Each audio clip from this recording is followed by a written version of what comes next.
ప్రియమైనటువంటి దేవుని బిడ్డలారా, దేవుని మహా ఉన్నతమైన ప్రేమను బట్టి ఆయన ఉచితమైన కృపలో నేటి వరకు ప్రభువు మనలను దాచి కాచి కాపాడి నేటి వరకు భద్రపరిచిన విధానమును బట్టి మనము దేవునికి ఎంతగానో కృతజ్ఞతలు చెల్లించవలసిన వారమైంటున్నాం. బైబిల్ గ్రంథాన్ని తెరచి సామెతల గ్రంథము 10వ అధ్యాయాన్ని మీ ముందు ఉంచుకోండి. చిన్న ప్రార్థన చేసుకొని వాక్య భాగములోనికి వెళదాం. పరిశుద్ధుడవైన మా ప్రియ పరలోకపు తండ్రి, మీ ఘనమైన శ్రేష్టమైన ఉన్నతమైన నామానికి స్తుతులు చెల్లిస్తూ ఉన్నాము. నీ మహాప్రేమను బట్టి మరొకసారి మీ సన్నిధిలో మేమందరము కూడా కూడుకొని నీ మాటలు వినటానికి, మా జీవితాలు జీవముతో నింపుకోవటానికి నీ కొరకు నాయన మేము బలమైనటువంటి వ్యక్తులుగా, దైవశక్తి కలిగిన వారిగా నీలో ప్రభువా సాగిపోనట్లుగా తగిన సహాయము చేయమని ప్రార్థన చేస్తూ ఉన్నాం. వాక్యానికి వినటం అలవాటు పడక విన్నదానిని మా జీవితములో నెరవేర్చినట్లుగా తగిన సహాయము చేయండి. బలహీనులమైన మాతో మాట్లాడి మమ్మలను బలపరచండి. మీ మాటలలో ఉన్నటువంటి పరమార్థమును మేము గుర్తించి నీలో సాగిపోవటానికి, నీ యందు భయభక్తులు కలిగి జీవించటానికి, నీ యొక్క కృపలో ప్రభువా మేము వర్ధిల్లటానికి తగిన సహాయము చేయండి.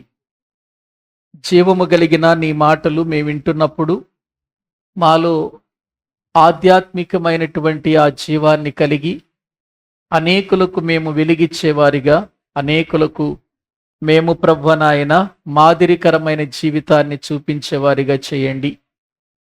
ఈ రాత్రి వేళ మరోసారి మీ వాక్యములో నుండి మీ సంగతులను ధ్యానిస్తూ ఉండగా సమయోచితమైన మీ జ్ఞానము, పరిశుద్ధాత్మ సహాయము నాకు అనుగ్రహించి నీ మాటలను నీ మాటలుగా బోధించగలుగునట్లు తగిన జ్ఞానము, మీ సహాయము నాకు అనుగ్రహించమని ప్రార్థన చేస్తూ మా ప్రభువు, మా రక్షకుడు, మీ ప్రియకుమారుడైన యేసుక్రీస్తు ప్రభు పేరట ప్రార్థించి స్తుతించి వేడుకుంటున్నాము తండ్రి, ఆమేన్.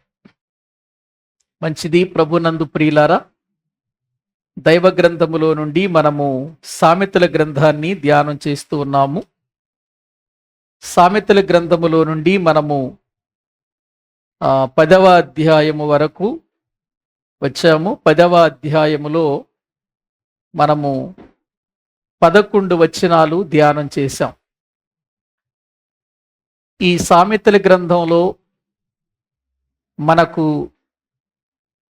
వ్రాయబడినటువంటి సంగతులన్నీ కూడా మన ఆధ్యాత్మికమైన జీవితానికి మేలు కలిగించే మాటలు, జ్ఞానాన్ని కలిగించే మాటలు. ఒక్కొక్క పుస్తకంలో ఒక్కొక్క విధానములో ప్రభు కనబడతాడు. ఆ విధానములో మనకు సామెతల గ్రంథంలో కనబడే విధానం ఏంటంటే, జ్ఞానమైన క్రీస్తు కనబడుతున్నాడు. ఈ జ్ఞానమైనటువంటి క్రీస్తు మనలో కనబడుతున్నప్పుడు ఆ జ్ఞానం మనకు ఏమి నేర్పుతుందో, ఏం బోధిస్తుందో, ఎలా నడవమని చెబుతుందో, ఏం చెయ్యమని మనకు తెలియచేస్తుందో, వాటన్నిటినీ కూడా మనము గుర్తించి వాటి ప్రకారము మనము జీవించవలసిన వారమై ఉంటున్నాం. ఈ రాత్రి కూడా మరికొన్ని సంగతులు దేవుని వాక్యములో నుండి ధ్యానం చేద్దాం. సామెతల గ్రంథము 10వ అధ్యాయము 12వ వచనాన్ని మనము చదువుకుందాం. బైబిల్ గ్రంథములో నుండి సామెతల గ్రంథము 10వ అధ్యాయము 12వ వచనాన్ని వాక్యములో నుండి మనము చదువుకుందాం. పగ కలహమును రేపును, ప్రేమ దోషములన్నిటినీ కప్పును. ప్రియులారా,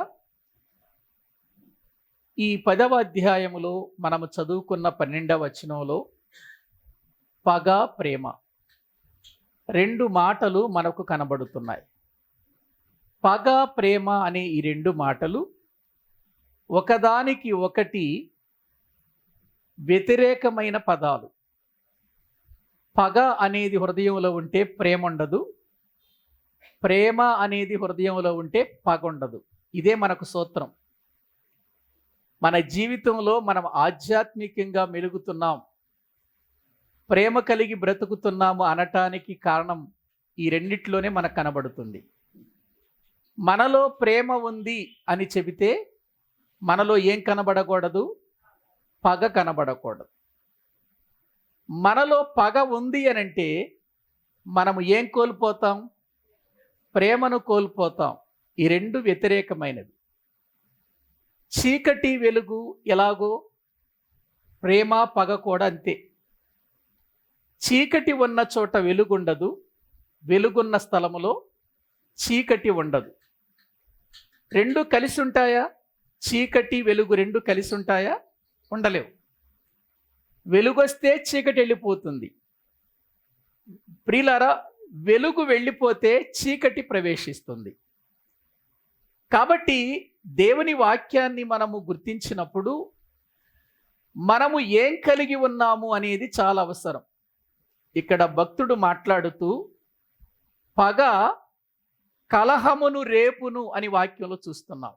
మనలో పగ ఉందనుకోండి, ఒక వ్యక్తి మీద పగ ఉన్నప్పుడు ఆ వ్యక్తి మంచి పని చేసినా కూడా మనకి ఎలా కనబడుతుంది? అది అయిష్టంగానే కనబడుతుంది, ఇష్టంగా కనపడదు పగ అనేది. ఈ పగ అనేటువంటిది చాలాసార్లు మనుషుల యొక్క జీవితాలలోనే ఉంటుంది. ఇది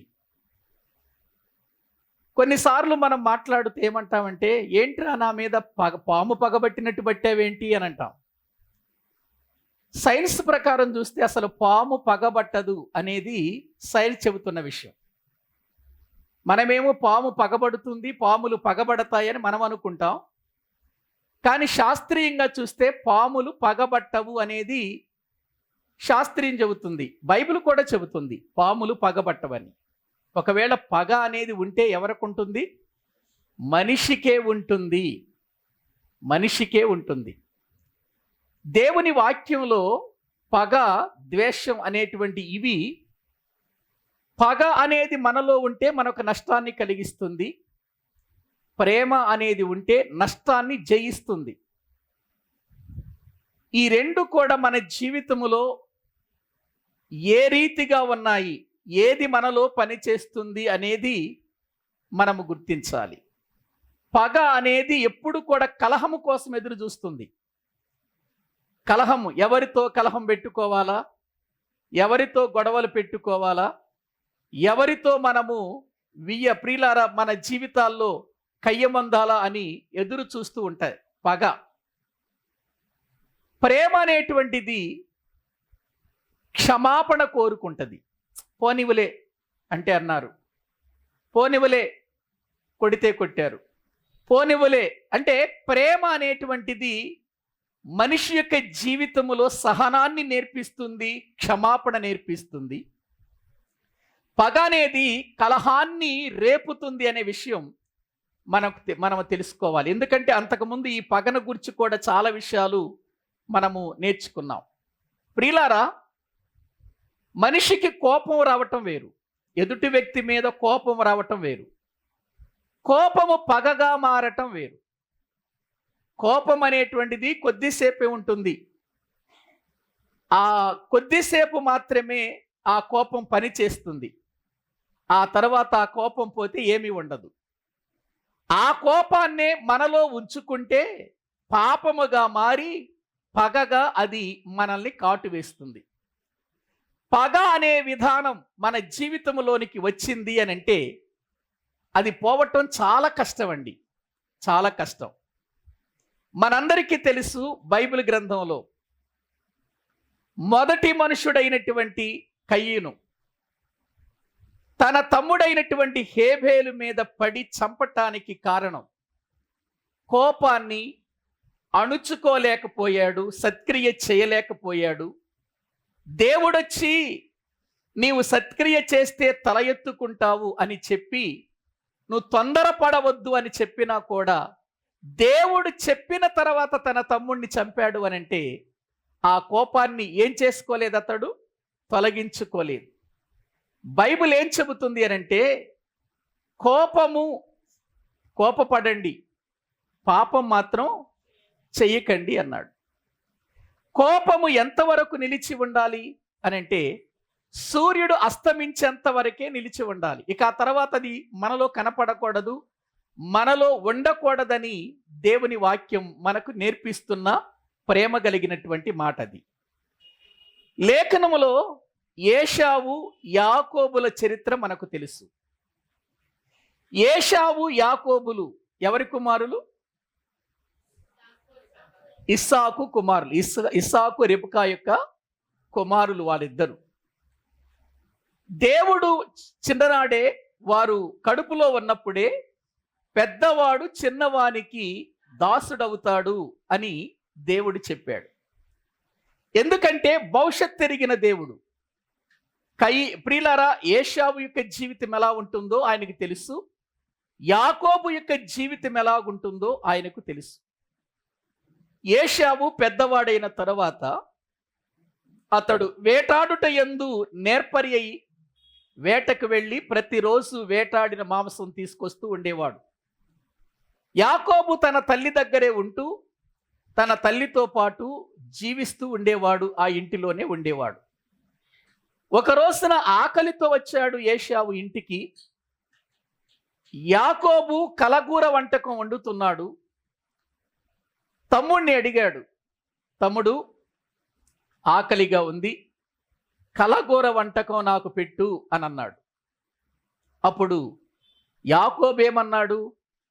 నీ జ్యేష్ఠత్వాన్ని నాకు ఇస్తే నేను ఆ కలగూర వంటకాన్ని నీకు పెడతాను అన్నాడు. ఇక్కడ నేను ఒక విషయాన్ని చెబుతాను, మీరు బాగా గమనించండి. యాకోబు ఏశావు ఇస్సాకు యొక్క రెబెకా యొక్క కుమారులే కదా.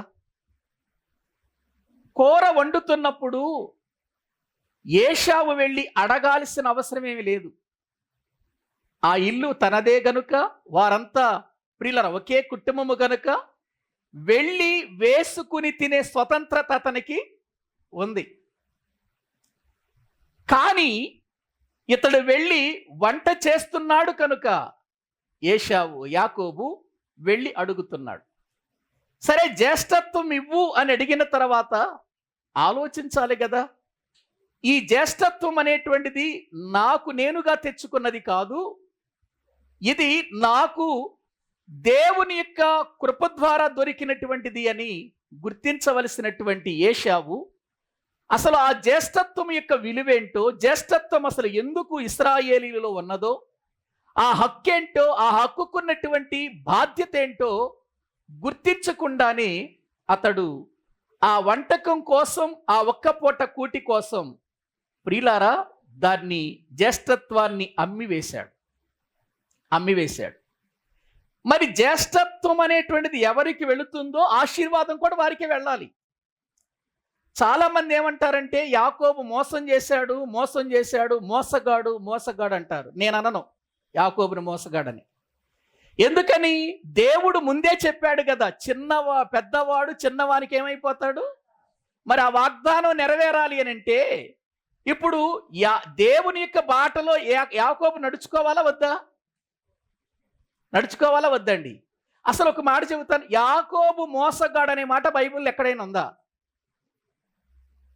మీరు ఎక్కడైనా చూసారా? యాకోబు మోసగాడు అనే మాట బైబిల్లో ఎక్కడన్నా ఉందా? పేరు రాసి పేరుకి అర్థం చెప్పాడు కింద, అంతే. యాకోబు అంటే మోసగాడే కాదు, యాకోబు అంటే మడిమను పట్టుకొని వాడని కూడా అర్థం ఉంది. ఇక ఆ అర్థాన్ని తీసుకున్నారండి. ఆ అర్థాన్ని తీసుకొని యాకోబును చాలా మంది బోధకులు, చాలా తక్కువ మందే ఈ విషయం తెలుసు, చాలా మంది ఎక్కువ మంది బోధకులు, పెద్ద బోధకులు కూడా మోసం చేశాడు, అన్నను మోసం చేశాడు, తండ్రిని మోసం చేశాడు, మోసగాడు యాకోబు అని అన్నాడు. యాకోబే మోసగాడైతే దేవుడు బెహెర్షెబా నుండి హారాను వైపుగా వెళుతున్నప్పుడు అతనికి దర్శనమిచ్చేవాడేనా? అతనితో మాట్లాడేవాడేనా? ఏమండి, ఒకసారి ఆలోచించండి. ఏశావు మంచివాడు అనుకుందాం, ఏశావును మోసం చేశాడు యాకోబు అనుకుందాం. అనుకుంటే ప్రియులారా, ఒకవేళ అదే నిజమైతే, అదే వాస్తవమైతే, ఇప్పుడు దేవుడు ఎవరితో మాట్లాడాలి? ఏశావుతో మాట్లాడాలి, అంతేగా? ఏశావుతో మాట్లాడాలి. అయ్యా, మోసపోయావు నువ్వు నీ తమ్ముడి చేతిలో, నీ తమ్ముడి చేతిలో ఎంత మోసపోయావు నువ్వని ఏశావు దగ్గరకు వచ్చి ఏశావును ఓదార్చాలి. కానీ ఏశావు దగ్గరకు వచ్చాడా దేవుడు? ప్రయాణములో ఉన్నటువంటి యాకోబు దగ్గరకు వచ్చాడా? ప్రయాణములో ఉన్న యాకోబు దగ్గరికే వచ్చాడండి. యాకోబు దగ్గరకు వచ్చి యాకోబుకు ఒక గొప్ప దర్శనం ఇచ్చాడు, జరగబోయే సంగతులను చెప్పాడు. గొప్ప సంగతులను చెప్పిన తర్వాత యాకోబు లేచి తన జీవితములో, ఇది దేవుని మందిరం, ఇది పరలోకపు గవిని, ఇది భయంకరమైన స్థలం, ఈ స్థలమందు దేవుడున్నాడు అని బేతేలు అనే పేరు పెట్టి, ప్రియులారా, అక్కడ నూనె పోసి, రాతి మీద తలగడగా చేసుకున్న రాయి మీద నూనె పోసి, అతడు ఎందుకండి దేవుని అంత కొనియాడతాడు చెప్పండి? మోసగాడైతే ఆ పనులు చేస్తాడండి? ప్రియులారా, దైవ గ్రంథాన్ని చాలా జాగ్రత్తగా మనం ఆలోచించాలి. ఎప్పుడైనా ఎవరో చెప్పారు కాబట్టి మనం చెబుదాం, ఎవరో అన్నారు కాబట్టి మనం అందాం. అసలు యాకోబుకున్న భక్తి మనకుందా? ఉందా? యాకోబును ఒక చెడ్డవాడు అనేటువంటి, ప్రియులారా, ఆ అర్హత మనకుందండి? ఉందా? యాకోబును దేవుడన్నాడు, నువ్వు నా స్నేహితుడివయ్యా. యాకోబు, నీవెవరివి? నా స్నేహితుడవు, నేను నిన్ను నిర్మించాను, నిన్ను కన్నాను. నిజంగా యాకోబుతో దేవుడు ప్రత్యక్షమై మాట్లాడిన మాటలండి. బైబిల్ గ్రంథంలో ఏశావుతో ఎక్కడ మాట్లాడాడు చెప్పండి? ఏశావుతో మాట్లాడాడా దేవుడు ఎక్కువగా? యాకోబుతో మాట్లాడాడా? యాకోబుతోనే ఎక్కువగా మాట్లాడినట్లుగా దైవ గ్రంథంలో చూస్తున్నాం. మాటి మాటికి యాకోబు దగ్గరకు వచ్చాడు, యాకోబు ప్రార్థన విన్నాడు, యాకోబుకి దర్శనం ఇచ్చాడు, యాకోబుకి అనేక వాగ్దానాలు ఇచ్చాడు. మరి మోసపోయినటువంటి ఏశావుకి ఎందుకు వాగ్దానం ఇవ్వలేదు? మోసగాడికి ఎందుకు ఇచ్చాడు? ఏవండి, కాబట్టి యాకోబు మోసగాడు అని అనకండి. యాకోబు దైవ ప్రణాళిక ప్రకారం జరిగిన కార్యం అది. జ్యేష్ఠత్వం అతడు పొందుకోవటం కానీ, లేకపోతే తండ్రి యొద్ద నుంచి ఆశీర్వాదాలు పొందుకోవటం కానీ, ప్రియులారా, అవి మోసముతో కూడిన కార్యాలు కాదు. దేవుని ప్రణాళిక నెరవేరాలి, దేవుని చిత్తము నెరవేరాలి. దేవుని చిత్తానికి దూరమైపోతాడు ఏశావు అని దేవునికి ముందే తెలుసు. అందుకే నేను ఏశావును ద్వేషించాను, యాకోబును ప్రేమించాను అని అన్నాడు. ఈ మాటలన్నీ చూస్తుంటే అండి, బైబిల్ గ్రంథం అంతా కూడా మనము చూస్తే ఏ వంశము నిలిచిందండి? ఏశావు వంశము నిలిచిందా? యాకోబు వంశము నిలిచిందా? యాకోబు వంశము నిలిచింది నేటి వరకు. ఏశావు వంశం ఏమైంది? ఏదోము వంశం అది. ఏశావులో నుండి వచ్చిన వంశం. గ్రహించండి ప్రియులారా, ఇలా యాకోబు యొక్క జీవితంలో తన యొక్క అన్న దగ్గర నుండి జ్యేష్ఠత్వం తీసుకున్న తర్వాత, ఆశీర్వాదం పొందుకున్న తర్వాత, ఏశావు యాకోబు మీద పగబట్టాడు. చూద్దాం రండి, బైబిల్ గ్రంథంలో మనము చూద్దాం. ఆది కాండము 27వ అధ్యాయము, ఆది కాండము 27వ అధ్యాయము 41వ వచనం చూడండి ఒక్కసారి వాక్యములో నుండి. యాకోబుకిచ్చిన దీవెన నిమిత్తము ఏశావు అతని మీద పగబట్టెను. ఎవరు పగబట్టారు? ఏశావు యాకోబు మీద పగబట్టాడా? యాకోబు ఏశావు మీద పగబట్టాడా? ఏవండి, ఏశావు తన తమ్ముడైన యాకోబు మీద పగబట్టాడు అని వాక్యంలో మనము చూస్తున్నాం. అంటే ఇప్పుడు ఏశావులో ఏముంది చెప్పండి? పగ ఉంది. ప్రియులారా, ఒక్కసారి ఆలోచించండి. జ్యేష్ఠత్వాన్ని అమ్మివేసుకున్నాననే బాధ లేదు ఆయనలో. అసలు నేను జ్యేష్ఠత్వాన్ని అమ్మివేయకుండా ఉంటే నా తండ్రి దీవెన కూడా నాకే వచ్చి ఉండేది. అయ్యో, నేను అనవసరంగా ఆ రోజున జ్యేష్ఠత్వాన్ని నేను దూరం చేసుకున్నాను. దాని వలన నాకు రావలసిన దీవెన కూడా ఎవరికి వెళ్ళిపోయింది? యాకోబుకి వెళ్ళిపోయింది. ఎంత తప్పు చేశాను అని పశ్చాత్తాపపడవలసిన ఏశావు యాకోబు మీద ఏం పెట్టుకున్నాడు చెప్పండి? పగ పెట్టుకున్నాడండి. ప్రియులారా, ఇక ఆ పగ అతని జీవితంలో ఏం చెయ్యాలనుకుందో తెలుసా? చదవండి కింద.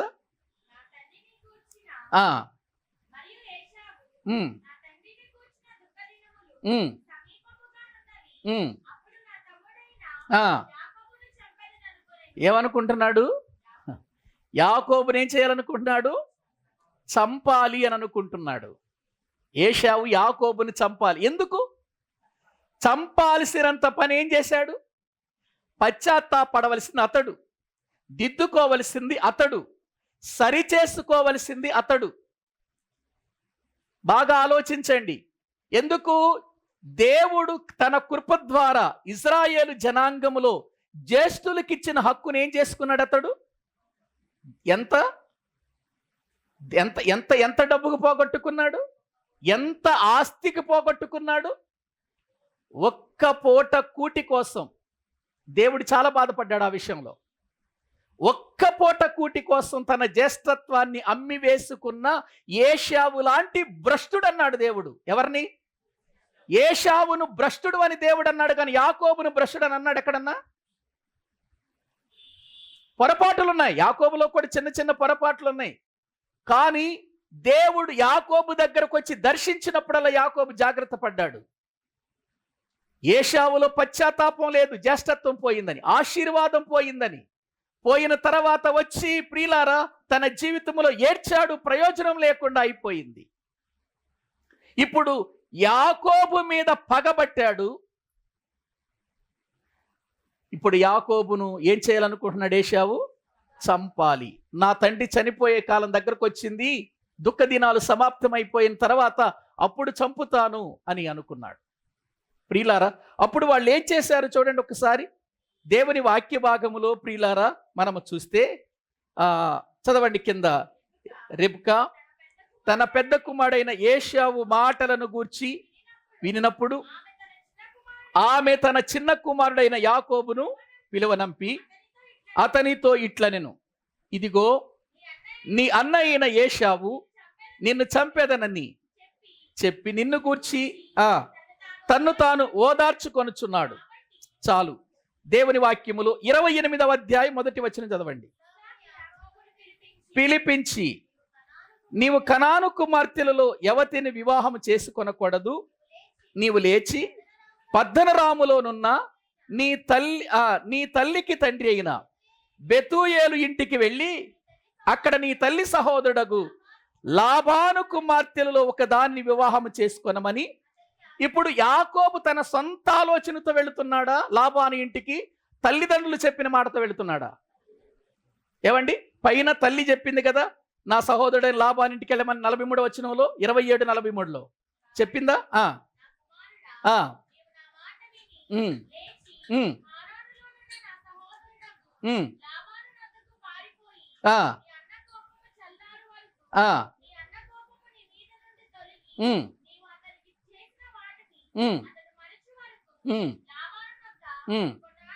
చాలు చాలు. ఇక్కడ చూడండి, రెబ్కా ఎక్కడికి వెళ్ళమని చెబుతుంది?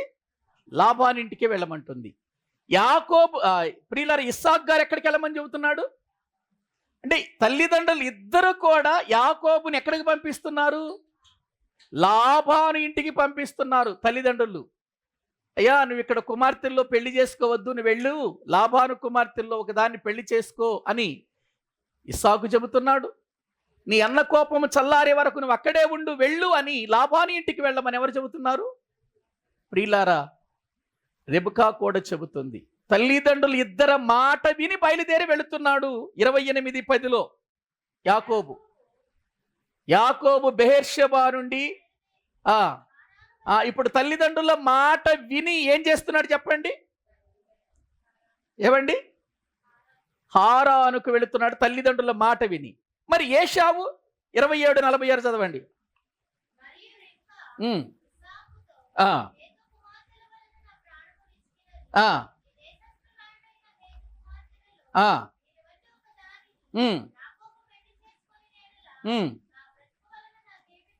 చూసారా? రెబెకా ఇస్సాకుతో చెబుతుంది, పెద్ద కొడుకు ఏషా వెళ్ళి హేతు కుమార్తెని పెళ్లి చేసుకున్నాడు, వారి వలన నా ప్రాణం ఏమైపోయింది. ఆ? ఎవరు దేవుని మాట వింటున్నారు? యాకోబు వింటున్నాడా, ఏషా వింటున్నాడా?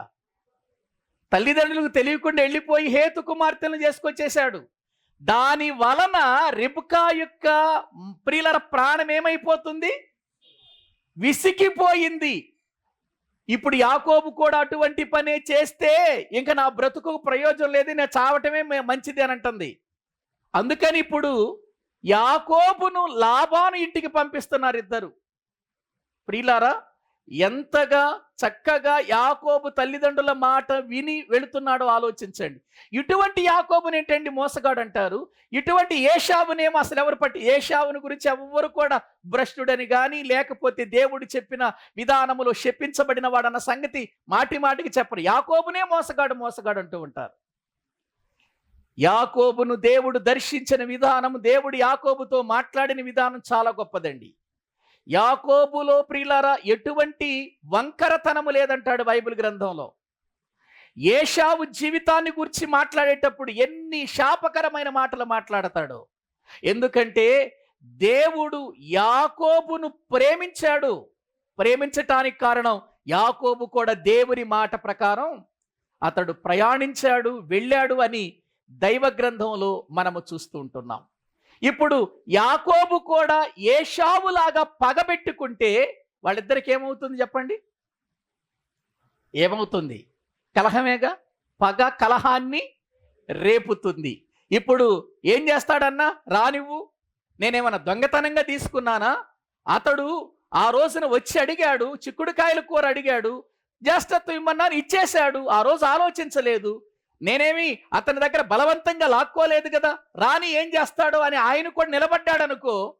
యాకోబు కూడా ప్రియుల పగబెట్టుకున్నాడు అనుకో. ఇద్దరి మధ్యలో ఏం జరుగుతుంది? కలహం. ప్రియులార, కాని యాకోబు తల్లిదండ్రుల మాట విన్నాడు, దేవుని మాట విని వెళుతున్నాడు. ఏశావు పగ ఎంతవరకు ఉందంటే 21 సంవత్సరాలు ఉంది. ఒకరోజు కాదు ఏశావు పగ. చూడండి ఒక్కసారి, యాకోబు తన మామ దగ్గరికి వెళతాడు. 7 సంవత్సరాలు ప్రియులార రాహేలు కోసం, 7 సంవత్సరాలు లేయా కోసం. తర్వాత అతడు 7 సంవత్సరాలు తన మామ దగ్గర అతడు ఉన్నట్లుగా మనము చూస్తాం. ఏమండి? ఆ తర్వాత అతడు తిరిగి వస్తున్నాడండి. తిరిగి వస్తున్నాడు. చూడండి ఒకసారి బైబిల్ గ్రంథంలో మనము చూస్తే, అదే ప్రియులార ఆది కాండం దేవుని వాక్యాన్ని మనము చూడగలిగితే, చూడండి వాక్య భాగములో 31వ అధ్యాయము 40వ వచనం చదవండి. చదవండి.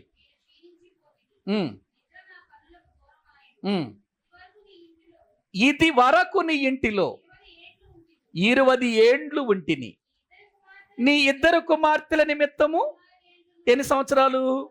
14 ఏండ్లు. నీ మంద నిమిత్తం 6 ఏండ్లు. మొత్తం ఎన్ని? 14 6 20. 21 సంవత్సరాల తర్వాత అతడు తిరిగి వస్తున్నాడండి. తిరిగి వచ్చేస్తున్నాడు. వస్తున్నప్పుడు ఏం జరుగుతుందో ఒక్కసారి మీరు దైవ గ్రంథంలో చూస్తే, ప్రియులారా 33వ అధ్యాయం 1వ వచనం చదవండి. యాకోబు కన్నులెత్తి చూచినప్పుడు 400 మనుషులు వచ్చుచుండిరి. చాలండి. ఎంతమందితో వస్తున్నాడు? 400 మందితో వస్తున్నాడు. పోయిందా పగ? 20 సంవత్సరాలు తర్వాత వస్తున్నాడు అతడు. 20 సంవత్సరాల మధ్యలో ఎక్కడ ఏశావు యాకోబును చూడలేదు, యాకోబు ఏశావును చూచినట్లుగా లేఖనాల్లో ఎక్కడ కనపడదు మనకు. కానీ ఇప్పుడు 20 సంవత్సరాల వస్తున్న యాకోబు మీద వెళ్ళిపోయినటువంటి టైములో ఉన్న పగ ఇంకా ఆరిందా? ఆరలేదండి. అదే పగ కలహాన్ని రేపుతూ వస్తుంది. మన జీవితాలలో పగ అనేది చాలా ప్రమాదకరమైనది. అందుకే మనం చదువుకున్నటువంటి వాక్య భాగములో పగ కలహమును రేపుతుంది, అవసరమైతే చంపను కూడా చంపుతుందండి. మనకు తెలుసు కదండి, బైబిల్ గ్రంథంలో యోసేపు అనే మరొక వ్యక్తి కనబడతాడు. ఏమండి, యోసేపు యొక్క జీవితాన్ని చూస్తే, యోసేపు యొక్క అన్నల జీవితాలు మనం చూస్తే ఎంత తేడా కనబడుతుంది మనకు, ఎంత తేడా కనబడుతుంది. దేవుడేమో యోసేపును దర్శించి అతనికి రాబోయే సంగతులు దర్శనము ద్వారా తెలియచేస్తే, ఆ దర్శనాన్ని తీసుకెళ్లి తన అన్నలకు, తల్లిదండ్రులకు చెబితే తన అన్నలు అతని మీద ఏం పట్టారు? పగబట్టారండి. ఎంతవరకు ఉందా పగ? ఒక్కసారి మీరు ఆలోచించండి, ఎంతవరకు ఉంది ఆ పగ? ఏశావు ప్రియులారా, యోసేపు తన యొక్క అన్నలు అమ్మివేసిన తర్వాత అతడు ప్రియులారా పోతిఫరుకు అమ్మివేయబడటం, ఆ తరువాత అతడు జైల్లో వేయబడటం, ఆ తరువాత అతడు రాజు ఇంటికి వెళ్ళటం, దేశములో కరువు రావటం, కరువు కాలములో ఆహారము కొరకు యాకోబు యొక్క పిల్లలందరూ ఐగుప్తుకు వెళ్ళటం. ప్రియులారా, అదే సమయంలో యోసేపు అక్కడ అధికారిగా ఉండటం మనం చూస్తున్నాం. ఇప్పుడు అన్నలను చూసి యోసేపు ఏం చేయాలండి? ఆయనకి పెట్టిన బాధలను జ్ఞాపకం పెట్టుకొని ఏం చేయాలి? తీసుకెళ్ళి మొత్తాన్ని జైల్లో వేసి కుమ్మేయండి అనాలి. యోసేపు అన్నాడా? అనలేదండి, అనలేదండి. తన అన్నలు పగబట్టారు కానీ యోసేపులో ఏమి లేదు చెప్పండి? పగ లేదండి. యోసేపులో పగ లేదు, తన అన్నలకు యోసేపు మీద పగ ఉంది. యోసేపు ప్రియులారా ఎప్పుడు కూడా తన అన్నల మీద ఎప్పుడు అతడు పగబట్టినట్లుగా, కోపపడినట్లుగా లేఖనాలలో మనకు కనపడదు ప్రియులారా. ఎందుకంటే పగ అనేది మనిషి జీవితాన్ని పాడు చేస్తుంది, నాశనము చేస్తుంది ప్రియులారా. ప్రేమ అనేది దోషములన్నిటినీ ఏం చేస్తుందన్నాడు ప్రియులారా? కప్పుతుంది అని అన్నాడు. ప్రేమకు పగకు ఎంత తేడా ఉందో చూడండి. ప్రేమ దోషములన్నిటినీ కప్పుతుంది, దోషములన్నిటినీ కప్పుతుంది అంటే క్షమిస్తుంది ప్రియులారా. వాటిని మనసులో పెట్టుకొని ఎదుటి వారిని నాశనం చేయాలని ఆ కోరిక ప్రేమకు ఉండదు, ప్రేమకు ఉండదండి. అందుకే ఇక్కడ యోసేపు తన అన్నలు తన కళ్ళ ముందున్నారు. తన అన్నలు యోసేపును గుర్తుపట్టలేదు, కానీ యోసేపు మాత్రం తన అన్నలను గుర్తుపట్టాడు. ఆ కరువు కాలంలో వచ్చినప్పుడు గుర్తుపట్టి ప్రియులారా ఏడ్చాడు, బాధపడ్డాడు. తర్వాత అణుచుకోలేక తనను తాను వారికి తెలియపరుచుకున్నాడు. నేను మీ తమ్ముడైన యోసేపును, మీరు అమ్మివేసిన యోసేపు నేనే అన్నప్పుడు ప్రియులారా వారి అన్నలు భయపడ్డారు, ఏం చేస్తాడోనని. కానీ యోసేపు వారిని ఏం చేశాడు? అతిగా ప్రేమించాడండి. ఎంత ప్రేమించాడంటే కరువు కాలంలో అందరేమో డబ్బిచ్చి ధాన్యం కొరికెళ్తున్నారు, వీళ్ళకేం చేశాడు? డబ్బు ధాన్యం అంతా కూడా ఒకే మూటలో వేసి పంపించేశాడు. ప్రేమ పగ, అది ప్రేమ చేసే పనులు అలా ఉంటాయి. పగ చేసే పనులు ప్రియులారా, ఇదిగో యోసేపును గుంటలో పడద్రోశారు, కొట్టారు, హీనపరిచారు, అవమానపరిచారు, అమ్మి వేశారు, అతడు జైల్లో పడవేయబడినట్లుగా వాక్యంలో మనము చూస్తాం. ఎంత భయంకరమైన పరిస్థితులు ఎదుర్కొన్నా ఇదంతా నా అన్నల వలన కలిగింది, నా అన్నలకు నేను ఏం అన్యాయం చేశాను అని ఏనాడు అతడు బాధపడలేదు, ఏనాడు కూడా వారి మీద పగ పెట్టుకోలేదు. పగ పెట్టుకోకపోగా తన అన్నలు తన ముందు నిలిస్తే తన అన్నలను ప్రేమించాడు, వారికి ఆహారము ప్రియుల ఆహార ధాన్యాలు ఇచ్చాడు వారికి. వారి యొక్క జీవితములో తనతో పాటు మంచి భోజనం సిద్ధపరిచి వారితో పాటు కూర్చొని యోసేపు భోజనం చేశాడు.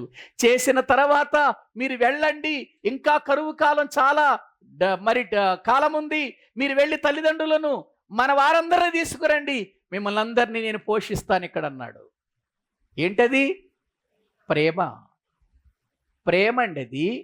ప్రేమ నేర్పించే విధానమే అది. బైబిల్లో ఒక మాట ఉంటుంది చూడండి, లేఖనాన్ని మనం చూస్తే సామెతల గ్రంథము 25వ అధ్యాయము, సామెతల గ్రంథము 25వ అధ్యాయము, ప్రియులారా 21వ వచనం చదవండి. 21వ వచనం, నీ పగవాడు ఆకలి కొనిని ఎడల వానికి భోజనము పెట్టుము, దప్పిగొన్ని ఎడల వానికి, నీ పగవాడు ఆకలి కొంటే ఏం పెట్టమన్నాడు? భోజనం పెట్టమన్నాడు. ఎవరు చేస్తారు ఈ పని? ఎవరు చేస్తారు ఈ పని? ప్రేమ గలవాడే చేస్తాడు ఈ పని. ప్రేమ గలవాడే చేస్తాడండి ఈ పని. ప్రియులారా ఆలోచించండి. పగొన్నవాడు చేయలేదు. వీడికి అట్లాగే జరగాలి, వీడు అలాగే ఉండాలి, వీడికి ఆ రీతిగానే వాడు బాధపడి చావాలి అని మనం కోరుకుంటాం. ప్రియులారా, నేను ఒక విషయం చెబుతున్నాను. మన జీవితములో ఎప్పుడైనా ఏదైనా కోపం వచ్చినప్పుడు కోపపడండి, తప్పులేదు. కోపపడి తప్పుదిద్దండి, తప్పులేదు. సరిచేయండి, తప్పులేదు. ఆ కోపాన్ని పగగా మార్చుకొని ఇతరుల నాశనాన్ని మాత్రం కోరుకుంటే మన జీవితములో ఆధ్యాత్మికమైనటువంటి స్థితిలో ప్రేమను కోల్పోతాం. ప్రేమను కోల్పోతే జరిగేదేంటో తెలుసా? ఎఫెసీ సంఘంతో అదే మాట్లాడాడు. నీ క్రియలను నేను ఎరుగుదును, నీవు చేసిన పనులు నాకు తెలుసు, ఇదిగో నీవు చేసిన ఆధ్యాత్మికమైన విషయాలు కూడా నాకు తెలుసు, చాలా చేశావు నీవు, కానీ మొదట నీకుండిన ప్రేమను వదిలిపెట్టేశావు అని అన్నాడు. వదిలిపెడితే వదిలిపెట్టేశావులే, ఎట్లాగట్లా కొనసాగు అనలేదు. మొదట నీకుండిన ప్రేమను వదిలిపెట్టావు గనక ఎప్పటికైనా మళ్ళీ నువ్వు మారు మనసు పొంది, ఎప్పటికైనా నువ్వు మారు మనసు పొంది పోయిన ఆ మొదటి ప్రేమను మళ్ళీ చెయ్యి. మళ్ళీ ఆ ప్రేమను తెచ్చుకో. నేను తెచ్చుకోను, నేను ఇలాగే ఉంటాను అని అంటావా? నీ యొద్ద నుంచి నీ దీపస్తంభం తీసి. ఈనాడు ఎఫెసీ సంఘం లేదండి భూమి మీద. ఈరోజు ఎఫెసీ సంఘం లేదు భూమి మీద. సర్వనాశనం అయిపోయింది. ఎఫెసీ సంఘం పాడైపోయింది. దీపస్తంభం లేకుండా చేశాడు. ప్రియులారా ఆలోచించండి. దేన్ని బట్టి? ప్రేమను వదలటాన్ని బట్టి. ప్రేమను వదిలితివి నీవు. నీకుండిన మొదటి ప్రేమను వదిలిపెట్టావు గనుక ఇదిగో నీ దీపస్తంభము నీ యొద్ద నుండి తీసివేస్తా. మారు మనసు పొందుతావా? జాగ్రత్తగా నీ జీవితంలో సరిచేయబడి జాగ్రత్తగా ఉండి నీవు చక్కగా మళ్ళీ ప్రేమను తెచ్చుకుంటే పర్వాలేదు. లేదా నీ దీపస్తంభం తీసేస్తానన్నాడు. ఎఫెసీ సంఘం తెచ్చుకోలేదు ఆ ప్రేమను, మళ్ళీ ఆ ప్రేమను పొందుకోలేదు, ఆ ప్రేమ చేయటానికి ఇష్టపడలేదు. అందుకే ఎఫెసీ సంఘాన్ని సర్వనాశనం చేశాడు. ఎఫెసీ సంఘ చరిత్రను గురించి మాట్లాడినప్పుడు మీతో ఈ విషయాలని చెప్పాను కదా. లేకపోతే మళ్ళీ వినండి, మన యూట్యూబ్లో ఉంది కదా ఎఫెసీ సంఘాన్ని గురించి. ప్రియులారా ఆలోచించండి. ప్రేమను వదిలిపెట్టకూడదు. ఇది మనుషుల వలన కలిగిన ప్రేమ కాదు మనలో ఉన్నది. మనలో ఉన్న ప్రేమ ఎవరి వలన కలిగింది? మనకు దేవుని వలన కలిగిన ప్రేమ ఇది. నీ పగవాడు ఆకలి కొరిన ఎడలా వానికి ఏం పెట్టమన్నాడు? అది ప్రేమతత్వం. అది ప్రేమతత్వం. నీ పగవాడు దాహము కొనుంటే వాడికి నీళ్ళివ్వు, వాడి దాహం తీర్చు. అది ప్రేమకు తగిన విధానం. ప్రియులారా ఒకసారి ఆలోచించండి. ఒక రోజునండి ఎలీషా గారు, బైబిల్ గ్రంథంలో మనకు ప్రవక్త అయిన ఎలీషా గారు కనబడతాడు. సిరియా దేశపు రాజు ఇజ్రాయేల్ మీదకు యుద్ధానికి రావటానికి ఎన్నో పన్నాగాలు పన్నుతూ ఉంటాడు. ఆ విషయాలన్నీ దేవుడు ఎలీషా గారికి చెబుతాడు. ఎలీషా, ఇజ్రాయేలు రాజ్యాన్ని నాశనం చేయటానికి, యుద్ధం చేయటానికి సిరియా దేశంలో ఉన్న అధికారులు చాలా పనిచేస్తున్నారు. కాబట్టి వారు పలానా స్థలానికి వస్తామనే ఆలోచనలో ఉన్నారు. నీవు వెళ్ళి ఇశ్రాయేలు రాజుకు ఆ స్థలానికి వెళ్ళొద్దని చెప్పు అని అన్నాడు. వెంటనే ప్రియులారా ఎలీషా గారు ఇజ్రాయేలు రాజు కబురు పెట్టాడు.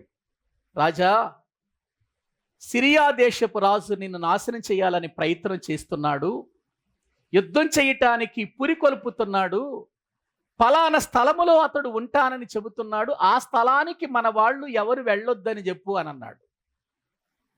రాజుగారు ఆరాధిస్తే వాస్తవమే అది, కానీ తప్పించబడ్డాడు. అలా ఒకటి తర్వాత ఒకటి సిరియా దేశపు రాజు ఎన్ని ఆలోచనలు చేసినా ఆ ఆలోచనలన్నీ కూడా ఎవరికి తెలిసిపోతున్నాయి? ఎలీషా గారికి తెలిసిపోతున్నాయి. ఎలీషా గారు వెళ్ళిపోయి రాజుగారికి చెబుతున్నాడు. తప్పించుకున్నారు, వాళ్ళు కాపాడబడుతున్నారు, తప్పించబడుతున్నారు. అప్పుడు సిరియా దేశపు రాజు తన సైనికులందరినీ పిలిచి ఒక మాట అన్నాడు. మనలో ఎవడో ఒకడు మనం మాట్లాడుకున్న సంగతులని తీసుకెళ్ళి ఇశ్రాయేలీలు చెబుతున్నారు, వాడెవడో చెప్పండి అని అడుగుతున్నాడు. అప్పుడు వాళ్ళందరూ అన్నారు, వాళ్ళలో ఒకడు అన్నాడు, అయ్యా మనలో ఎవడు ఇశ్రాయేలీలకు మన సంగతి చెప్పేవాడెవడో లేడయ్యా. కాకపోతే ఏంటంటే ఇశ్రాయేలీల దేవుడు సామాన్యమైన దేవుడు కాడు. మన విషయాలన్నీ కూడా ఎలీషా గారికి చెబుతున్నాడు. ఎలీషా ప్రవక్త వెళ్ళి రాజుకు చెబుతున్నాడు, అందుకే వారు కాపాడబడుతున్నారు అని అంటారు. అప్పుడండి రాజు వెళ్ళిపోయి రథాలు గుర్రాలు వేసుకుని వెళ్ళి, ఆయన ఎక్కడున్నాడు, ఎలీషా ఎక్కడున్నాడు చూడండి అని అన్నాడు. ఎలీషా ఎక్కడుంటాడయ్యా? దోతాన్లో ఉంటాడయ్యా అని అంటే, వెళ్ళండి వాడిని లాక్కురండి అని పంపించాడు. అప్పుడు ఏం జరుగుతుందో చూడండి ఒకసారి బైబిల్ గ్రంథంలో. ప్రియులారా, రాజులు 2వ గ్రంథం 6వ అధ్యాయం 6వ అధ్యాయము దేవుని వాక్యములు మనము చూస్తే 14వ వచనము నుండి చదువుకుందాం. 12 నుండి చదవండి, 12 నుండి చదవండి. మనకు అతని సేవకులలో ఒకడు, రాజవైన నా ఏలినవాడా, ఇశ్రాయేలు రాజు పక్షమున ఎవరునూ లేరు గాని ఇశ్రాయేలులోనున్న ప్రవక్తయగు ఎలీషా మీ అంతఃపురమందు మీరు అనుకొనిన మాటలు ఇశ్రాయేలు రాజునకు తెలియచేయుననెను. అందుకు రాజు, మేము మనుషులను పంపి అతని తెప్పించినట్లు నీ వెళ్ళి అతడుండు చోటు చూచి రమ్ము అని సెలవీయగా అతడు దోతానులో ఉన్నాడని వర్తమానము వచ్చెను. కాబట్టి రాజు అచ్చటికి గుర్రములను రథములను గొప్ప సైన్యమును పంపెను. వారు రాత్రి వేళ వచ్చి నలుదిశలను పట్టణమును చుట్టుకున్నారు. ఏమండి, సిరియా రాజు పంపించాడు ఇప్పుడు ఎవరిని పట్టుకురమ్మని? దైవజనుడైన ఎలీషా గారిని పట్టుకురమ్మని పంపించాడు. ఏమండి, ఒక ఎలీషా గారిని పట్టుకురావటానికి ఇన్ని గుర్రాలు అవసరమా? రథాలు అవసరమా?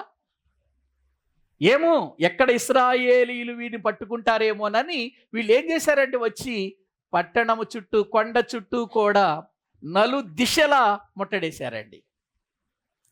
ఈలోపు ఎలీషా గారి దగ్గర ఉన్నటువంటి గెహాజీ, ప్రియులార దాసుడని గెహాజీ వచ్చి చూసేసరికి ఇంకేముంది, రథాలు గుర్రాలు మహాసైన్యం కనబడుతుంది చుట్టూ కూడా. పరిగెత్తుకుంటూ వెళ్ళిపోయాడు ఎలీషా గారి దగ్గరికి. అయ్యా ఎలీషా గారు, ఇంకేముంది, మన పని అయిపోయింది, మనల్ని చుట్టేశారు సిరియా సైన్యం అంతా అని చెబుతున్నాడు. నువ్వేం భయపడొద్దు, వారికంటే మన పక్షమున ఉన్నవాడు గొప్పవాడు, అధికమైన సైన్యం ఉందరా బాబు మనకి, నువ్వెందుకు భయపడుతున్నావు అని. ప్రభువా, అయ్యా ఈ గెహాజీ ఎప్పుడు కూడా ఇట్లాంటి ఆలోచన చెబుతాడయ్యా, ధైర్యపరచడయ్యా, అన్ని బలహీనమైన మాటలే చెబుతాడయ్యా, వీడి కళ్ళు తెరువయ్య ఒక్కసారి అన్నాడు. దేవుడు కళ్ళు తెరిచేసరికి ఇప్పుడు కనపడింది దేవుని మహాసైన్యం. ఎవరికి? గెహాజీకి. ప్రియులారా, ఎటువంటి సైన్యం కనపడింది? అగ్ని రథాలు, అగ్ని గుర్రాలు. సిరియా దేశపు రాజు పంపించిన రథాలు మామూలు రథాలు, మామూలు గుర్రాలు అవి. కానీ ఇప్పుడు అగ్ని రథాలు ఎవరి చుట్టూ ఉన్నాయి? ఎలీషా గారి చుట్టూ ఉన్నాయి. ప్రియులారా, అగ్ని గుర్రాలు ఎవరి చుట్టూ ఉన్నాయి? మహాదూతల సైన్యం ఉంది ఎలీషా గారి చుట్టూ.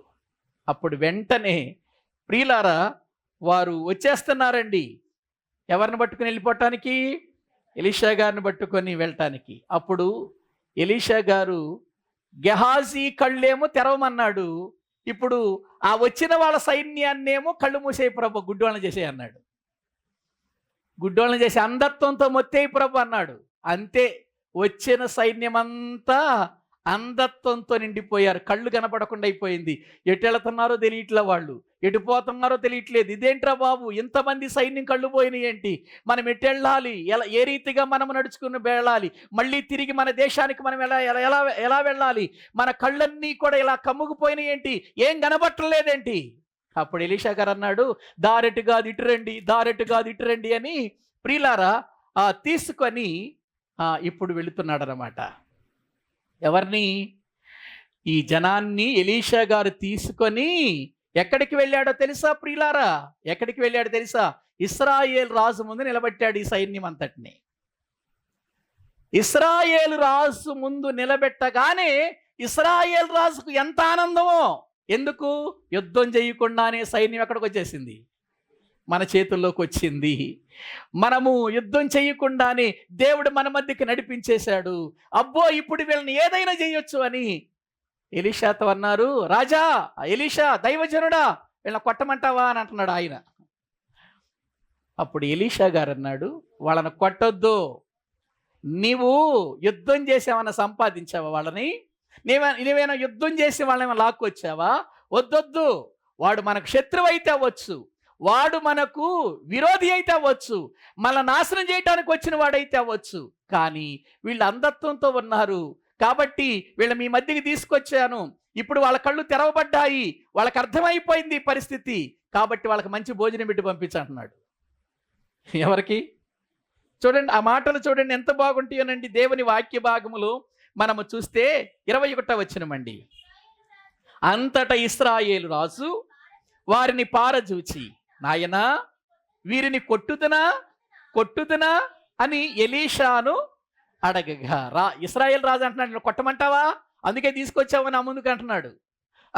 అప్పుడేమన్నా, నీవు వీరిని కొట్టవద్దు, నీ కత్తి చేతను నీ వింటి చేతను నీవు చెరపట్టిన వారినైనను కొట్టుదవా, వారికి భోజనము పెట్టించి వారు తిని త్రాగిన తర్వాత వారు తమ యజమానుని యొద్దకు వెళ్ళుదురని చెప్పెను. చూసారా ఎలీషా గారు ఏం చెబుతున్నాడు?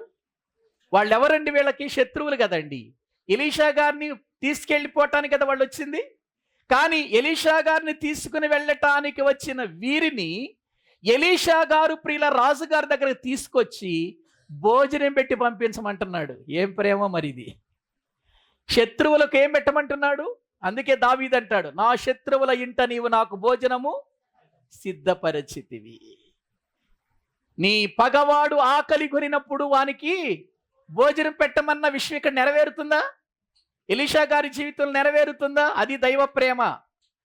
పగవాడు వచ్చాడు, ఇప్పుడు తన చంపటానికి వచ్చాడు, తనను ప్రియులారా నాశనం చేయటానికి వచ్చిన వాడిని రాజుగారి దగ్గరకు తీసుకెళ్ళి భోజనం పెట్టమంటే ఎంత మంచి భోజనం పెట్టారు చూడండి అక్కడ. విస్తారమైన భోజన పదార్థాలని, అబ్బా ఏం భోజనం! పగవాడికి ఎంత భోజనమా, ఎంత మంచి భోజనమా! ఏమంటే ఒకసారి ఆలోచించండి. ఒకవేళ పగవాడికి పెడితే పెట్టొచ్చేమో కానీ ఏ కారమో నీళ్ళలో పోసి పెడతాం మనం అయితే. అప్పటికప్పుడు విస్తారమైనటువంటి భోజనం, విస్తారమైన ఆహార పదార్థాలు సిద్ధం చేశాడు. నిజంగా వాళ్ళు అనుకుని ఉంటారు, అరే నిజంగా ఎంత మంచి భోజనం పెట్టాడు మన రాజుగారు, కూడా ఎప్పుడు మనకి ఎంత మంచి భోజనం పెట్టలేదు. ఎంత మంచి భోజనం! ప్రియులారా, ఎందుకు నేను ఈ విషయాన్ని చెబుతున్నానంటే, పగ మానవ జీవితాన్ని ప్రమాదానికి నడిపిస్తే, ప్రేమ మనిషి జీవితానికి దేవుని యొక్క ఉన్నతమైన ప్రేమను ప్రియులారా నేర్పిస్తుందండి. ఎప్పుడైతే వీళ్ళకి భోజనం పెట్టి పంపించారో, వాళ్ళు రాజుగారి దగ్గరికి వెళ్ళి చెప్పిన తర్వాత ఎన్నో సంవత్సరాలు వాళ్ళు ఇశ్రాయేలు జోలికి రాలేదరే, మనం ఇంత పగబెట్టాం, ఇంత పగబన్నాం, ఇదిగో ఎలీషా గారు నాశనం చేయాలనుకున్న ఎలీషా గారే, మనకు పగవాడైన ఎలీషా గారే మనకేం పెట్టించాడు? భోజనం పెట్టాడంటే నిజంగా అది దైవ ప్రేమ. మనం వాళ్ళ జోలికి వెళ్ళకూడదని ఎన్నో సంవత్సరాలు వాళ్ళండి ఇశ్రాయేలు జోలికి రాలేదండి. వాళ్ళు చూపించిన ప్రేమ. ప్రియమైన దేవుని పిల్లలారా, ఆలోచించండి. పగ కలహమును రేపుతుంది, ప్రేమ దోషములన్నిటినీ కప్పుతుంది. ప్రియులారా, ఒకవేళ మానవ జీవితాన్ని దేవుడే ప్రేమించకపోతే, దేవుని ప్రేమే మన ఎడల చూపించకపోతే మనం ఇక్కడ కూర్చునేవారమండి? మనం ఇక్కడ ప్రభు సన్నిధిలో ప్రార్థించే వారమేనండి? ఒకసారి ఆలోచించండి. మనము దేవునికి శత్రువులం. ఒక మాటలో చెప్పాలంటే మనము దేవునికి పగవాళ్ళం. పగవారమైన మనలను ప్రేమించాడు. ఎంత ప్రేమించాడు అనంటే, తన కుమారుడైన యేసుక్రీస్తుని ఈ లోకానికి పంపించి మన కొరకు సిలువలో బలి చేసి, ఆ బలియాగము ద్వారా ప్రేమ ఏంటో, సమాధానం ఏంటో, నిత్య జీవం ఏంటో నేర్పించాడు కాబట్టి మనం ఇక్కడ ఉన్నామండి. మన పగను బట్టి, మన శత్రుత్వాన్ని బట్టి, ఒకవేళ దేవుడు మన పాపాన్ని బట్టే మన మీద జోక్యం చేసుకుంటే ప్రపంచంలో ఏ ఒక్కడు మిగిలి ఉండేవాడు కాదు. అంతగా ప్రేమ చూపించాడు మన ఎడల ఆయన. అది దేవుని ప్రేమ. దేవుని ప్రేమ క్షమిస్తుంది, దేవుని ప్రేమ ఆదరిస్తుంది, దేవుని ప్రేమ దగ్గరకు తీసుకుంటుంది. దేవుని ప్రేమ ప్రియులరా మనకు పగ లేకుండా ఉండమని నేర్పిస్తున్న పాఠం అండది. మరి ఈ రోజున క్రైస్తవుడా, దేవుని బిడ్డగా మనలో పగ ద్వేషాలు ఉండొచ్చా అండి? ఉండకూడదండి, ఉండకూడదవి. ఒకవేళ ఏదైనా ఎవరైనా ఒక చిన్న తప్పు చేస్తే ఆ తప్పు అప్పుడే మనం ఏం చేయాలి? ఖండించేసి వదిలిపెట్టాలంతే. ఇక నుంచి అదే ద్వేషం మనం పెట్టుకోకూడదు. ప్రియులర్ అక్కడ నుంచి మనలో ప్రేమ ప్రారంభం అవ్వాలి. పగగా మారకూడదు మన కోపం. మన కోపం ఎలా ఉండాలంటే ఒక వ్యక్తిని సరిదిద్దేదిగా ఉండాలి, సరి చేసేదిగా ఉండాలి. పగగా మారి అది నాశనాన్ని తెచ్చేదిగా ఉండకూడదు. పగ ఎంతో ప్రమాదకరమైనది. ఇంకా పగను గురించి చాలా విషయాలు వస్తాయండి. సామెతల గ్రంథంలో చూద్దాం మనం. ఆలోచించండి, దేవుని యొక్క ప్రేమ మనం కలిగి ఉన్నాం, మనుషుల ప్రేమ కాదు. దేవుని ప్రేమకు మనుషుల ప్రేమకు తేడా ఏంటంటే, మనిషి ప్రేమిస్తున్నట్టు నటిస్తాడు, కానీ అవసరమైతే ప్రియులారా ఆ ప్రేమను కూడా తొలగించుకొని పగ తెచ్చుకుని నరహంతకుడిగా మారొచ్చు, ద్వేషిగా మారొచ్చు, మనల్ని ద్వేషించేవాడిగా మారొచ్చు. కానీ దేవుని ప్రేమ ఎంత గొప్పది అనంటే, మనము ఎంత ఘోర పాపులమైన మనల్ని క్షమించి మన సరైన మార్గములో నడిపించే గొప్ప ప్రేమ అండది. ప్రేమ అది యేసుక్రీస్తు వారు మనకు చూపించిన ప్రేమ. మనుషుల ప్రేమ కంటే మించిన ప్రేమ.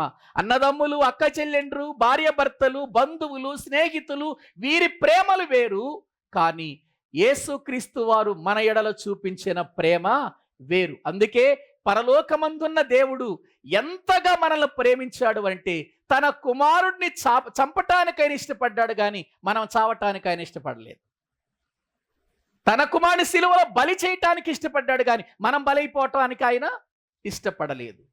ఆయన ప్రియుల సిలువలో తన కుమారుని నలగగొట్టడానికి ఇష్టపడ్డాడు, కానీ మనం నలగగొట్టబడటానికి ఆయనకి ఇష్టం లేదు. ఎవరు మంచోళ్ళండి? యేసుక్రీస్తు వారు మంచోడా, మనం మంచోళ్ళమా? మరి ఆయన ఎందుకు నలగొట్టాడు? ఆయన ఎందుకు దెబ్బలు కొట్టాడు? ఆయన ఎందుకు ప్రియులారా సిలువలో బలి చేశాడు? మనకెందుకు ఈ భాగ్యం కలిగించాడంటే, దైవ ప్రేమ అంటే అదే. ప్రేమించే వారిని ప్రేమించటం గొప్పతనం కాదు, శత్రువులను ప్రేమించటం గొప్ప ప్రేమ. యేసుక్రీస్తు వారు మనకు నేర్పింది కూడా అదే కదా. మీ శత్రువులను ప్రేమించండి, మిమ్మల్ని హింసించు వారి కొరకు ప్రార్థన చెయ్యండి. ఇదే కదండి మనకు నేర్పించింది. యేసుక్రీస్తు వారు శరీరధారిగా ఈ భూమి మీద ఉన్నప్పుడు ప్రేమ తప్ప ఎవరి మీదైనా పగబట్టాడా? ఆయన మీద పగబట్టారు, కానీ ప్రియులారా ఆయన పగబట్టలేదు ఎవరి మీద, ఆయన పగబెట్టుకోలేదు ఎవరి మీద. ఆయన పగబట్టారు, కుట్రబన్నారు, సిలువ వేశారు, హింసించారు, బాధించారు, కొరడాలతో కొట్టారు, అవమానపరిచారు, ముళ్ళ కిరీటం పెట్టారు, ప్రక్కలో బల్లెపోటు పొడిచారు. ఎన్ని అవమాన రీతులుగా మాట్లాడినా, తండ్రి వీరేమి చేయుచున్నారు, వీరెరుగరు గనుక వీరిని క్షమించమన్న గొప్ప ప్రేమ నా యేసు ప్రేమ. ప్రియులారా ఎంత గొప్ప ప్రేమ చూపించాడు కాబట్టి ఈ రోజు వరకు నేను నువ్వు క్షేమంగా ఉన్నాం. నువ్వు నేను ఇలా ప్రార్థించుకోగలుగుతున్నాం, మనమందరము కూడా ఇలా ఉండగలుగుతున్నాం. ప్రియులారా ఈ ప్రేమకు మనము దూరం కాకూడదండి. అందుకే దేవుని ప్రేమ కలిగిన మనం లోకానికి మాదిరికరముగా కనిపించాలి. లోకానికి ప్రియులారా మనలో ప్రేమ కనిపించాలి. ఎవరి ప్రేమ? క్రీస్తు ప్రేమ మనలో కనిపించాలి. క్రీస్తు ప్రేమ మనలో ఎత్తుగా ఎదగాలి, వెడల్పుగా పారాలి, విస్తరించాలి, లోతుగా వెళ్ళాలి అన్నాడు. ప్రియుల క్రీస్తు ప్రేమ అంత ఉన్నతమైన ప్రేమ మన ఎడల చూపిస్తే, మనము బ్రతికినంత కాలం ఆ ప్రేమలో బ్రతకాలని దేవుడు ఆశిస్తే, ఎందుకండి ప్రేమను దూరం చేసుకుని పగలు తెచ్చుకున్నాం, ద్వేషాలు తెచ్చుకున్నాం, కక్షలు తెచ్చుకున్నాం? ఆలోచించారా? ఈనాడు ఎన్నో కుటుంబాలలో ప్రేమ లేదు, ఎన్నో ప్రియులారా భార్యాభర్తల మధ్య ప్రేమ లేదు, తల్లిదండ్రుల మధ్యలో ప్రేమ లేదు, తల్లిదండ్రులకు బిడ్డలకు మధ్యలో ప్రేమ లేదు, బంధువుల మధ్యలో ప్రేమ లేదు, స్నేహితుల మధ్యలో ప్రియులారా మన ప్రేమ కనబట్టలేదు. ప్రేమను గూర్చి మాట్లాడతాము కానీ క్రీస్తు ప్రేమను చూపించటానికి వచ్చేసరికి, క్రియారూపకంగా వచ్చేసరికి అది మనలో కనబడకపోవటం ఎంత భయంకరమైన విషయం ఆలోచించండి. ప్రియులారా, ఈ రాత్రి వేళ దేవుని వాక్యం చెబుతుంది, ప్రేమ దోషములన్నిటినీ కప్పేశాడు సిలువలో ప్రభు. మన దోషములన్నిటినీ కప్పేశాడు ఆయన, మన పాపములన్నిటినీ కప్పేశాడు ఆయన. మన పాపములు ఇక కనబడకుండా చేసేసాడండి ఆయన, తుడిచేశాడండి ఆయన. ప్రియులారా, ఆయన రక్తముతో తీసివేశాడండి. చూడండి, కొలసీలకు రాసిన పత్రికలో ఒక అద్భుతమైన మాట ఉంటుంది. 2వ అధ్యాయము, కొలసీలకు రాసిన పత్రిక 2వ అధ్యాయము దేవుని వాక్యములో 13వ వచనము నుండి చదువుకుందాం. మరియు అపరాధముల వలనను శరీరమందు సున్నతి పొందక యుండుట వలనను మీరు మృతులయ్యుండగా దేవుడు వ్రాత రూపకమైన ఆజ్ఞల వలన మన మీద రుణముగాను మనకు విరోధముగాను నుండిన పత్రమును మేకులతో సిలువకు కొట్టి దాని మీద వ్రాతను ఏం చేశాడు? తుడిచి వేసి, మనకు అడ్డము లేకుండా దానిని ఎత్తివేసి మన అపరాధములన్నిటినీ క్షమించి ఆయనతో కూడా మిమ్మును జీవింపచేసెను. ఆయన ప్రధానులను అధికారులను నిరాయుధులుగా చేసి శిలువ చేత జయోత్సవముతో వారిని పట్టి తెచ్చి బాహాటముగా వేడుకకు. ఏంటండి ఈ మాటలు? క్రీస్తు చూపించిన ఈ ప్రేమ ఎంత ఉన్నతమైనదో ప్రియులారా మనకు అర్థం కావాలి. ఆ ప్రేమే మనము కలిగి ఉండాలి. అందుకే క్రీస్తు యేసునకు కలిగిన ఈ మనసును మీరును కలిగి ఉండండి. వచనాలు బాగా తెలుసు మనకు, కానీ క్రియారూపకం దగ్గరికి వచ్చేసరికే అవి ఉండవు ప్రియులారా. క్రీస్తు ప్రేమండి మనలో ఉన్నది. మనలో ఉన్న క్రీస్తు ప్రేమ లోకానికి బాహాటముగా కనపరచాలి మనం. ఎందుకు? మన పాపములను, మన అపరాధములను ప్రియులార క్షమించటమే కాకుండానట, ఆయన వ్రాయబడిన వ్రాతను తుడిచేశాడట. తుడిచేశాడంటే మళ్ళీ కనబడుతున్నాయా? కనబడుతున్నాయండి? తుడిచేస్తే మళ్ళీ కనబడతాయా? చెప్పరేంటండి? కనపడకుండా చేశాడు ఆయన. మన దోషములను కనబడకుండా చేశారు. అదే మనమైతేనా, ఎవరైనా ఒకరు తప్పు చేస్తే మాటికి ఆ తప్పు మానేసినా అదే తప్పు మాట్లాడతాం మనం. అదే మానేసిన ఆ తప్పు దిద్దుకొని జీవించినా కూడా అదే మాట్లాడతాం. అదే విధముగా మనం బ్రతుకుతాం. కానీ క్రీస్తు మన దోషములన్నిటినీ క్షమించేశాడు, తుడిచేశాడు కాబట్టి మళ్ళీ కొత్త పాపాలు చేయాలని కాదు. మళ్ళీ తుడిచి వేసిన ఆ పాపము మనలో కనబడకుండా ప్రియులారా అధికారులను నిరాయుధులుగా చేసి ఆయన మనందరిని ఏం చేశాడు? సిలువ చేత జయోత్సవముతో వారిని పట్టి తెచ్చి బాహాటముగా ఎలా కనపరిచాడు? వేడుకకు కనపరిచాడు అని దేవుని వాక్యంలో మనం చూస్తున్నాం. అంటే ఇప్పుడు క్రీస్తు ప్రేమను కలిగిన మనమందరము లోకములో ప్రియులారా ఎలా కనిపించాలో తెలుసా? క్రీస్తులాగా కనిపించాలి, క్రీస్తు లక్షణాలతో కనిపించాలి. ఇంట్లో ఉన్న, బయట ఉన్న, సంఘములో ఉన్న, సంఘానికి వెలుపల ఉన్న, బంధువుల మధ్యలో ఉన్న, స్నేహితుల మధ్యలో ఉన్న, ఎవరి మధ్యలో ఉన్నా మనలో కనిపించాల్సిందేంటి చెప్పండి? క్రీస్తు ప్రేమ దోషములన్నిటినీ. ప్రియులారా, ఎంతగా ఆయన కనబడకుండా మన జీవితములో లేకుండా చేశాడంటే, ఆకాశమునకు భూమి ఎంత దూరమో ప్రియులారా మన పాపములను మనకంత దూరం చేశాడు. అంటే భూమి మీద ఉన్న వ్యక్తి ఆకాశాన్ని చూడలేడు, ఆకాశాన్ని అందుకోలేడు, ఆకాశానికి వెళ్ళలేడు, ఆకాశాన్ని ప్రియులారా చూడలేడు కదా. అలాగే ఎంత దూరం చేశాడంటే మన జీవితములకు కనబడకుండా, వాటిని చూడకుండా, మన జీవితంలో జ్ఞాపకము రాకుండా చేశాడు ప్రియులారా. మన దోషములను ఆయన క్షమించకపోతే, ఆయన కప్పివేయకపోతే అసలు ఆ ప్రేమను గురించి విలువేముంది? ఆ ప్రేమను గురించి ఏం చెప్పుకుంటాం మనం? ఆ ప్రేమే మనము కలిగి ఉన్నాం. ఆ ప్రేమే మనలోనికి రావాలి. ఆ ప్రేమే మనం ఇతరులకు చూపించాలి. అందుకే అంటాడు బైబిల్ గ్రంథములో, ప్రియులారా, కొరింథీయులకు రాసిన మొదటి పత్రిక 13వ అధ్యాయం మొదటి వచనంలో, మనుషుల భాషలతోనైనను దేవదూతల భాషలతోనైనను ఇదిగో నేను మాట్లాడినను ప్రేమ లేని వాడనైతే ఏ భాషలో మాట్లాడినా ఏముండాలి? మనకి ప్రేమ ఉండాలి అని అంటాడు. ప్రియులారా, 13వ వచనం దగ్గరకు వచ్చేసరికి ఇదిగో ప్రియులారా, కాగా విశ్వాసము, నిరీక్షణ, ప్రేమ, ఈ మూడును నిలుచును, దీనిలో శ్రేష్టమైనది ఏమన్నాడు చెప్పండి? ప్రేమ అన్నాడు. ఈ ప్రేమను మీరు కలిగి ఉండాలంటే చాలా ప్రయాసపడాలంటూ 14వ అధ్యాయం ప్రారంభించాడు. మీరు ప్రేమ కలిగి ఉండుటకు, అంటే ప్రేమ కలిగి ఉండాలి అని అంటే ప్రయాస పడాలి. దేనికోసం? ప్రేమ కోసం. ప్రేమ కోసం అండి. ప్రేమ కోసం ప్రయాసపడాలి. ఏ ప్రేమ కోసం? క్రీస్తు ప్రేమ కోసం అండి. లోకంలో ఉన్న ప్రేమల కోసం కాదు మనం ప్రయాసపడవలసింది. అవి మనం మంచిగా ఉంటే మనల్ని ప్రేమిస్తారు, మనం డబ్బు ఇస్తే ప్రేమిస్తారు, మనం భోజనం పెడితే ప్రేమిస్తారు, మనం టీ ఇస్తే ప్రేమిస్తారు, మనం ఏదైనా వాళ్ళకి లాభకరంగా ఉంటే ప్రేమిస్తారు. మన దగ్గర ఏమీ లేదు, మనం ఏమి ఇవ్వలేకపోతే మాత్రం మనల్ని ఎవరు ప్రేమించలేరు.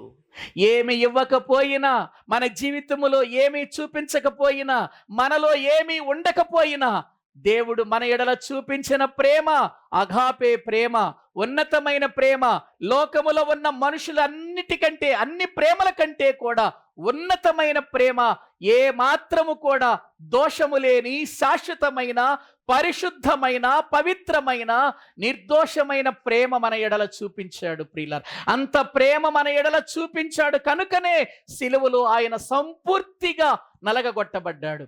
ఏది ఆ ప్రేమ మనలో? ఏది? కాబట్టి ప్రియులారా, ఆ ప్రేమే మనలో కనపడాలి. ఆ ప్రేమే దోషములన్నిటిని ఏం చేస్తుంది? కప్పుతుంది. నీ తోటి వ్యక్తిని ప్రియులారా క్షమించాలి అనంటే, నీ తోటి వ్యక్తిలో ఉన్న దోషములను క్షమించాలి అనంటే, ప్రియులారా, మనలో ఏముండాలి? ఎవరి ప్రేమ ఉండాలి? దేవుని ప్రేమ ఉండాలి. కాబట్టి ప్రియులారా, పగ మన జీవితానికి నాశనం కలిగిస్తుంది. పగ కలహమును రేపును, ప్రేమ దోషముల కప్పును. అదే ప్రేమ యాకోబులో చూస్తున్నాం, అదే ప్రేమ ప్రియులారా యోసేపులో చూస్తున్నాం, అదే ప్రేమ భక్తులలో చూస్తున్నాం, అదే ప్రేమ వాళ్ళు క్రీస్తులో చూచారు. అదే ప్రేమ క్రీస్తు తండ్రిలో నుండి ప్రియులారా చూసి మన దగ్గరికి వచ్చాడు. ప్రియులారా, ఆ ప్రేమను కనపరచటానికి వచ్చాడు. నేను తండ్రిని బయలుపరచటానికి వచ్చాను అన్నాడు కదా. కాబట్టి ఈ దినమున దేవుని మాటలు వింటున్న ప్రియులారా, పగలు మనలో వద్దు. ప్రేమ కలిగిన వారిగా ఉన్న ఈ 4 రోజులైనా క్రీస్తు ప్రేమతో బ్రతికి క్రీస్తు ఉన్న స్థలములోకి వెళ్ళిపోవటానికి సిద్ధపడదాం. తలల వంచండి, ప్రార్థన చేసుకుందాం. ప్రభు ఈ మాటలు దీవించునుగాక. అందరూ కూడా తలల వంచండి. ప్రభు సన్నిధిలో మనం ప్రార్థన చేసుకుందాం. ప్రభువా, ఆ జీవితములో ఒకవేళ పగ, ద్వేషం ఇవి ఉంటే తొలగించుకుంటానయ్యా.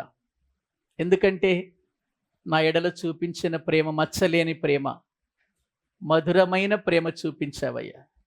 నీవే నన్ను క్షమించకపోతే, నా దోషాలన్నిటినీ నీ ప్రేమ కప్పకపోతే, ఈరోజు నేను పాపిగానే భూమి మీద ఉండేవాడినయ్యా.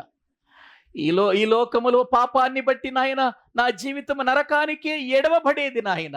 కానీ ఆ స్థితిలో నుంచి నన్ను తప్పించావయ్యా. నా పాపములన్నిటినీ క్షమించావయ్యా, నా దోషములన్నిటినీ క్షమించావయ్యా.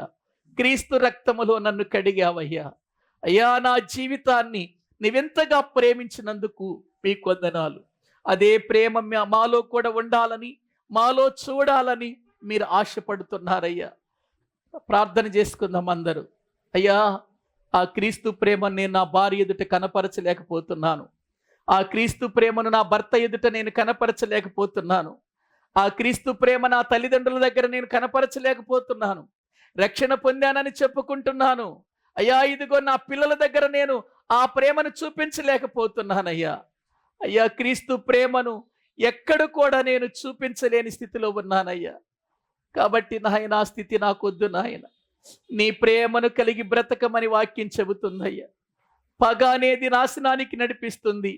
ప్రేమ దోషములను కప్పి నిర్దోషి అయిన దేవుని యొద్ద చెంతకు చేరుస్తుంది అని మీ వాక్యం చెబుతుందయ్యా.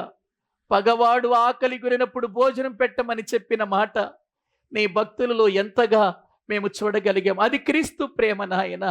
ఆ ప్రేమే కలిగి ఉండమని వాక్యం చెబుతుంది. కాబట్టి ఈ రాత్రి నా జీవితంలో ప్రభా పగ ఉంటే తీసివేసుకోవటానికి ఇష్టపడుతున్నాను, ద్వేషం ఉంటే తీసివేసుకోవటానికి ఇష్టపడుతున్నాను. నాయన కృప చూపండి, సహాయము చెయ్యండి నాయన. ఏ మాట మాట్లాడినా పగతో నేను మాట్లాడవద్దయ్యా, ద్వేషముతో మాట్లాడవద్దు నాయన. ప్రేమ కలిగి అయ్యా, ఒక వ్యక్తి దారి తొలగిపోయినప్పుడు ఆ వ్యక్తి దారిలోనికి రావాలని, ఒక వ్యక్తి నీకు దూరమైపోయినప్పుడు మళ్ళీ తిరిగి నీ దగ్గరకు రావాలని, ఆ ప్రభు చూపించిన ప్రేమ నేను చూపించాలని, ఆ ప్రేమని కలిగి బ్రతుకున్నట్లు చేయండి ప్రభు అని మనలను మనము దేవునికి అర్పించుకుందాం. అందరము కూడా కొన్ని నిమిషాలు ప్రార్థన చేద్దాం. అందరము కూడా కొన్ని నిమిషాలు ప్రియులారా